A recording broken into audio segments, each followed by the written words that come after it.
na ang managkararag, the one who is being prayerful, Good sa ating lahat. ay madaling masolve. Yun ang Nandito po kami sa Alandis yun lang ang kasi ang at birthday ng aming isa sa retirees.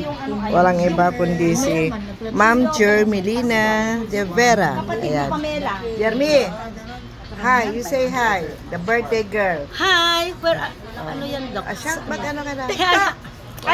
Hello. I am. I am the celebrant for August, and I'm really grateful to all of you, my dear friends who are retired now from the government service. And I know we are not tired. We are recharged tayo ulit, and that we are so happy. And I'm so happy na andito kayo lahat. Thank you so much for my administrative officer, for si Sir Kalang. Of course, yung behalf ni Sir Kalang andito, si Ma'am Lulu. At saka si Sir, yung behalf ni Ma'am Chief Nurse, si Ma'am Jean, andyan siya. Thank you so much. Ang ating former na medtech. And now, And now, the president of our group. the president of our group. Partners. Our former nutritionist, dietitian. Ayan. The ever beautiful. And of course, our medtech din. All the way from the US. She came just to attend my birthday. Really? And then. Thank you so much. Oo, sige. And of course, we have here the youngest, Retiree. Say hi, anak. Hi. Say hi. Oo. And this is our former storekeeper, si Ate Marie. Supply officer? Line officer. Yeah, that is our supply officer. And our, yung pinaka-stricta na pharmacist namin, pero maraming natuto sa kanya. Okay. Ayan. Natuto ba sila? Natuto sila. Okay, next. Ayan si Manong kumpare Dilan ko, our guard, the first guard, the pioneer guard of SIMC. And of course, our cashier, ayun, so, yan yung palagi kong pinupuntahan kas advance before.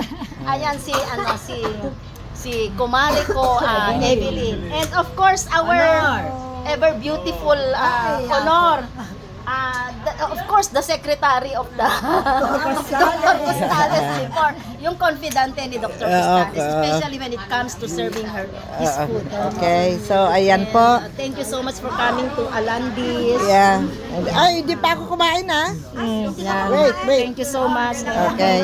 I know though I'm so busy in the barangay, and I know this is all the blessings that God is giving me right now. Na what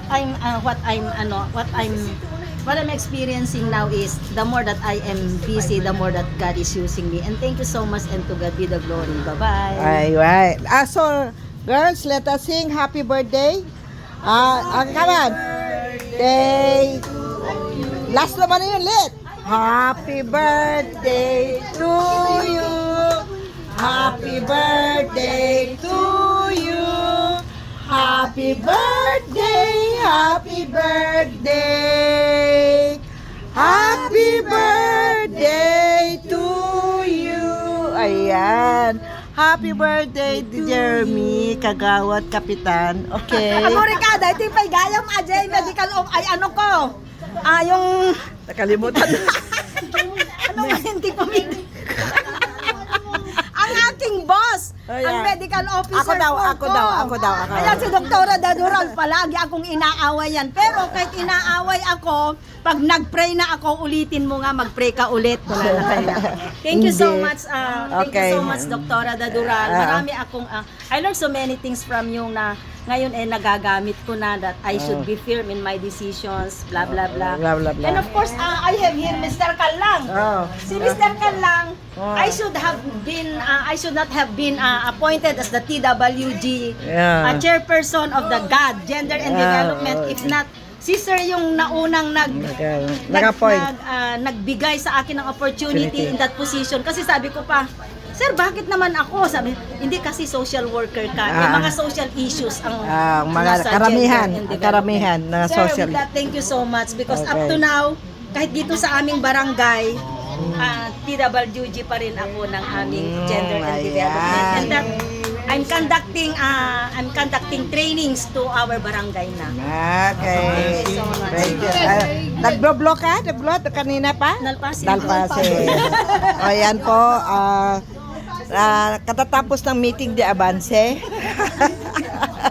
ni Kagawad Kapitan Jermelina De Vera. So, Okay, si Kumamit ang hindi naman nila ako friend. Kaya meron akong sa inyo request para mapanood nyo ito mamaya. O si Brent naman, Si Annie bumatay my former O yung mga medtech. declarations nyo naman sa akin, please. Yan nga. Yun na nga. Okay. Aray ko. Ano masasabi mo? Abay ka bait. Ikaw. Public servant talaga, helpful. Hi, Jeremy! Ilang taong ka na? 66. Ala, buti ba buhay ka pa ngayon? Kung nagpakamatay ka nun, di wala na ako. Ay, muntik na kasing nagpakamatay yan. Hindi ako makautang ng 10,000 sa kanya. Grabe alas 9. Tapos, sige, kung hindi mo ako bibigyan, magpapakamatay ako. Kung di kabigatan na, di matayan, di konsensya ko. O sige, garot, maturog ka. Kaya pala mayroon kayong dalawang Ada utang na.